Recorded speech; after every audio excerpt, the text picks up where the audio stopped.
আমাকে নিয়ে যায় বা খালটা পার করে নৌকা দিয়ে নিয়ে যায়, সে জায়গা থেকে মেয়েটার প্রতি আমার একটা ভালো লাগা কাজ করে। এবং ভালো লাগার সূত্র ধরে একদিন এই মেয়েটা আমাকে সরাসরি বিয়ের প্রস্তাব দেয়। আমাকে বলে, "হুজুর, আপনি যদি আমাকে বিয়ে করেন তাহলে আমি অনেক আনন্দ হব, আমি অনেক খুশি হব।"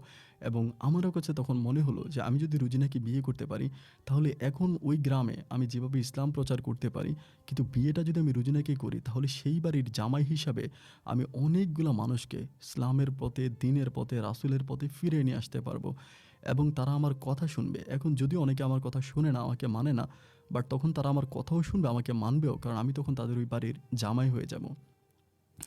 আলহামদুলিল্লাহ, তখন আমার কাছে বিষয়টা ভীষণ ভালো লাগতে শুরু হলো। দেন একটা পর্যায়ে আমি তখন বললাম যে, "আচ্ছা ঠিক আছে।" কিন্তু মেয়েটা আমাকে বলে, "ভালো আগে আমাকে বাসতে হবে, কয়েকদিন আমরা সম্পর্কে থাকবো। আমার অনেক ইচ্ছা যে আমি যাকে বিয়ে করব তার সাথে আগে প্রেম করব, তাকে জানবো, শুনবো, বুঝবো, দেন আমি বিয়ে করব। সো আপনি আমার সাথে কয়েকদিন প্রেম করতে হবে এবং প্রেম করার পর আমি আপনাকে বিয়ে করব।" কথাটা শোনার পর আমি তখন খুব অবাক হয়ে গেলাম যে যাই হোক, ও আমার সাথে প্রেম করতে চায়। তো প্রেম তো ভাই আমি জীবনেও করি নাই এবং প্রেম কাকে বলে আমি এটা বুঝিও না। প্রেম ভালোবাসা কি এটা বুঝিও না। ছোটবেলা থেকে আব্বুর সাথে বড় হইছি। ইসলাম, দ্বীন, নামাজ, রোজা এসব নিয়েই আমার সময় কেটেছে। তো প্রেম ভালোবাসা কি এটা আমি বুঝি না। তো এই মেয়েটা আমাকে প্রেম করানো কাকে বলে শিখাইছে। গোধূলি সন্ধ্যায় খালের পাড়ে বসে শেষ বিকেলে সূর্যটাকে বিদায় জানানো, প্রিয় মানুষটার কাঁধে মাথা রেখে জড়িয়ে ধরে থাকা নাকি ভালোবাসা বলে।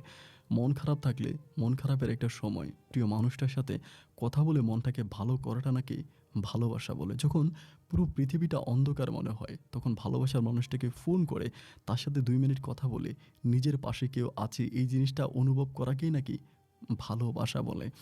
আমি ওই মেয়ের কাছ থেকে ভালোবাসা শিখতে পারি। সে আমাকে একটু করে ভালোবাসাবাসি শিখায়। প্রায় ২ মাস পর্যন্ত এই রোজিনা মেয়েটার সাথে আমার একটা মধুর সম্পর্ক থাকে। এটা প্রেম ভালোবাসার সম্পর্ক, খুব গভীর একটা সম্পর্ক থাকে।